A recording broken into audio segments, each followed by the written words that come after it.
अवाम पर फिर बिजली गिरा दी गई। बिजली 3 रुपये 7 पैसे फी यूनिट महंगी। बिजली अक्टूबर की फ्यूल प्राइस एडजस्टमेंट की मद में की गई। इजाफा दिसंबर के बिलों में वसूल किया जाएगा। लाइफलाइन सार्फिन और के इलेक्ट्रिक सार्फिन पर इस इजाफे का इतलाक नहीं होगा। नेफरा का नोटिफिकेशन जारी। गैस भी महंगी करने की तैयारियां। सुई नॉर्दर्न गैस कंपनी की ओगरा को गैस 137.62% महंगी करने की दरख्वास्त। इजाफा 1 जुलाई 2023 से मांगा गया। ओगरा में 11 दिसंबर को समात होगी।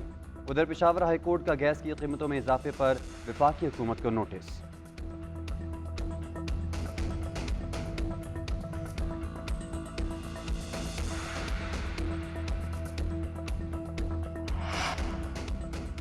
बिजली कंपनियों के अफसरान के लिए मुफ्त बिजली की सहूलत खत्म कर दी गई। ग्रेड 17 और इससे ऊपर के अफसरान के लिए मुफ्त बिजली यूनिट खत्म करने का नोटिफिकेशन जारी। ग्रेड 17 से 21 के अफसरान को माहाना मुफ्त यूनिट की बजाय रकम मिलेगी। इतलाक 1 दिसंबर 2023 से होगा।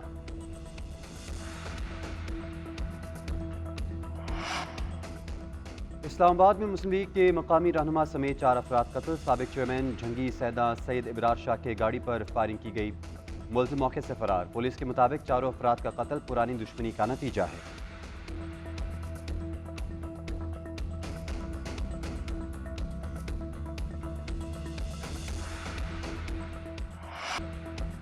रावलपिंडी के बेनजीर भुट्टो अस्पताल के चिल्ड्रन वार्ड में ऑक्सीजन की अदम दस्तयाबी। 10 माह की अलीजे जान की बाजी हार गई।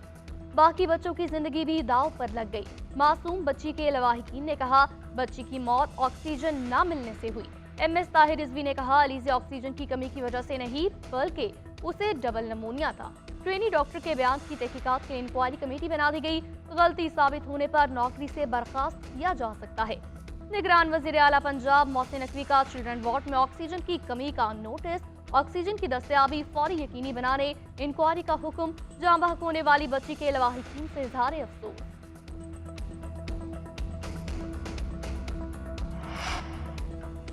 तौहीन इलेक्शन कमीशन केस में साबिक चेयरमैन PTI और फवाद चौधरी का जेल ट्रायल होगा या नहीं, फैसला आज 12 बजे सुनाया जाएगा।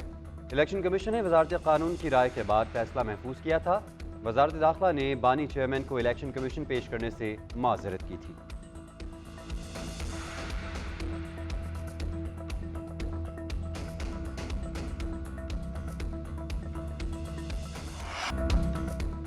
दो सूबे दहशतगर्दी की लपेट में हैं। क्या इस बदअमनी की सूरत हाल में इंतखाबात हो सकते हैं? मुस्लिम लीग नून से इत्तेहाद बरकरार है। इलेक्शन में सीट एडजस्टमेंट करेंगे। हम खैबर पख्तूनख्वा में नून लीग के ताउन करेंगे जबकि वो हमसे पंजाब में ताउन करेंगे।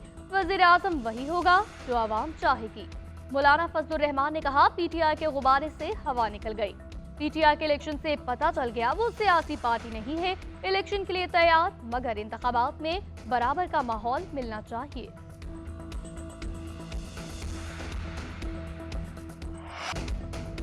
तहरीक इंसाफ के बल्ले के निशान फिर खतरे में। PTI के इंट्रा पार्टी इंतखाबात इलेक्शन कमीशन में चैलेंज। अकबर एस बाबर की इंतखाब कालादम करार देने की सदा। दरख्वास्त के साथ फुटेजेस और दीगर शवाहिद भी जमा करवाए गए। मौके पर इख्तियार किया कि शफाफ इंतखाबात तक बल्ले का निशान इस्तेमाल करने की इजाज़त ना दी जाए। अकबर एस बाबर का कहना है तहरीक इंसाफ के इंट्रा पार्टी इंतखाबात शफाफ नहीं, दिखावा, फरेब और इलेक्शन कमीशन को धोखा देने की कोशिश थी। इंतखाबात आइन के मुताबिक नहीं करवाए गए। इंसाफ के लिए इलेक्शन कमीशन से रुजू के सिवा कोई चारा नहीं।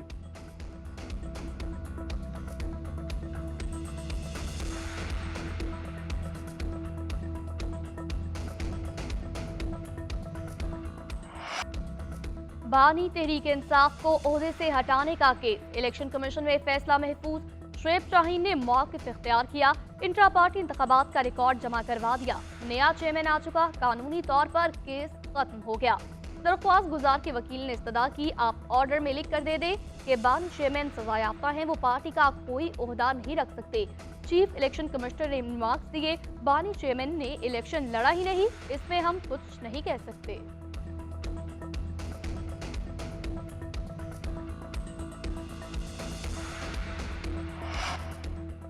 गैर शरई निकाह केस काबिल समात है या नहीं, अदालत ने आइंदा समात पर दलाइल तलब कर लिए। इस्लामाबाद की सेशन कोर्ट में एक और गवाह का बयान कलमबंद। मोहम्मद लतीफ़ ने अदालत को बताया कि बानी PTI ने खावर मानेका के बनीगाला घर में 2015 में आना शुरू किया। 2016-17 में घर आना जाना ज़्यादा हो गया। मुझे खावर मानेका कहते थे जाकर उन्हें देखो। अदालत ने केस की समात 8 दिसंबर तक मुलतवी कर दी। केस में 4 गवाहान के बयानात कलमबंद कर लिए गए। खावर मानिका, ओन चौधरी और मुफ्ती सईद के बयानात पहले ही कलमबंद किए जा चुके हैं।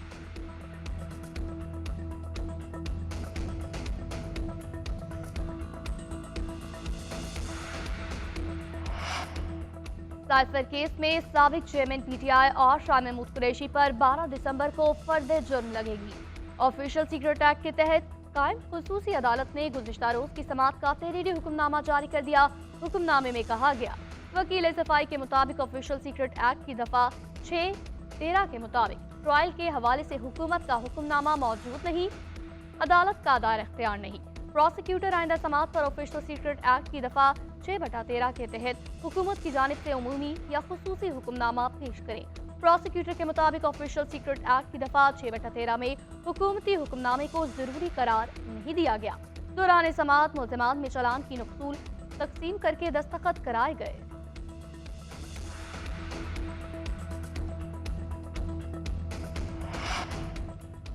साबिक सदर आसिफ अली जरदारी से पंजाब और बलूचिस्तान के रहनुमाओं की मुलाकात।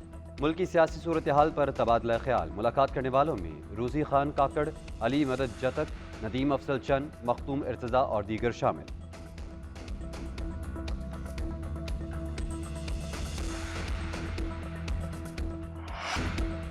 इलेक्शन में तमाम सियासी जमातों को लेवल प्लेइंग फील्ड देना होगी। नून लीग की तरफ से इशारों कनायों में की जाने वाली बातें मुनासिब नहीं।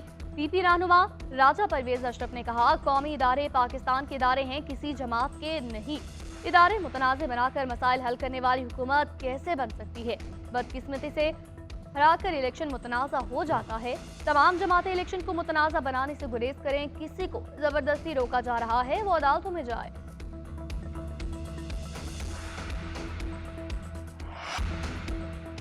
आम इंतखाबात के लिए इलेक्शन कमीशन को फंड जारी। वजारत खजाना ने 17 अरब 40 करोड़ रुपए मुहैया कर दिए। वजारत खजाना के मुताबिक जुलाई में आम इंतखाबात के लिए इलेक्शन कमीशन को 10 अरब जारी किए गए। मजमूई तौर पर 27 अरब 40 करोड़ रुपए की रकम फराहम की जा चुकी है। इलेक्शन कमीशन की ज़रूरियात के मुताबिक फंड्स की फराहमी के लिए पुरज़्म हैं। फंड्स की अदम फराहमी पर इलेक्शन कमीशन ने कल सेक्रेटरी खजाना को तलब किया था।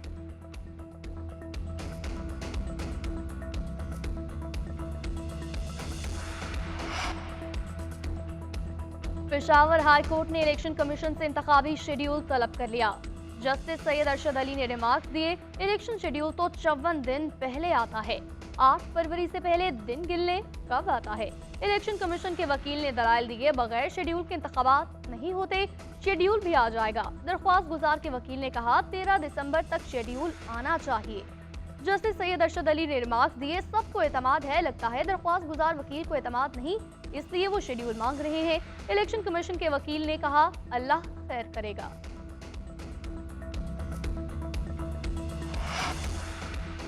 तहरीक इंसाफ को पेशावर में कन्वेंशन की इजाज़त मिल गई। पीटीआई रहनुमा रियासत के खिलाफ नारेबाजी और नफरत अंगेज तकारीर नहीं कर सकेंगे। जिला इंतजामिया ने 22 नुकात पर मुश्तमिल एनओसी जारी कर दिया। एनओसी के मुताबिक कन्वेंशन के मुंतज़मीन किसी गैर कानूनी और गैर अखलाकी इक़दाम की इजाज़त नहीं देंगे। सिक्योरिटी इंतजामात की जिम्मेदारियाँ मुंतज़मीन की होंगी। असलहे की नुमाइश और आतिशबाजी पर पाबंदी होगी।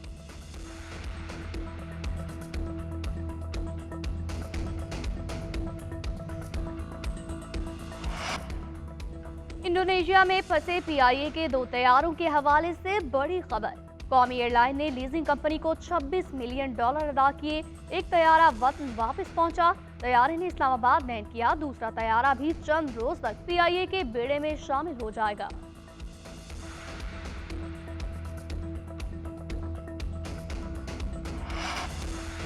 पाकिस्तान क्रिकेट टीम का दौरा ऑस्ट्रेलिया। प्राइम मिनिस्टर 11 के साथ बैटिंग जारी। पाकिस्तान ने टॉस जीतकर बैटिंग करने का फैसला किया। Pakistan team 4 fast bowlers, 1 spinner के साथ मैदान में उतरी। सरफराज अहमद बतौर विकेट कीपर बैटर फाइनल 11 में शामिल हो गए।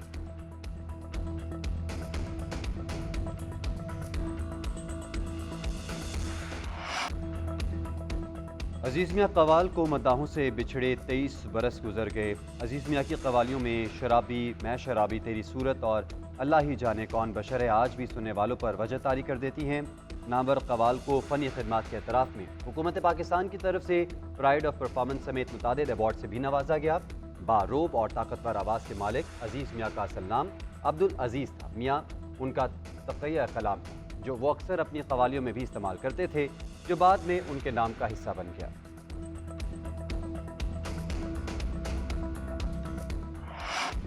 और मजबूरी में अपना मुल्क छोड़कर बैरून मुल्क जाने की दास्तान। शाहरुख खान की फिल्म डोंकी रिलीज के लिए तैयार। मूवी 21 दिसंबर को बड़े पर्दे की जीनत बनेगी।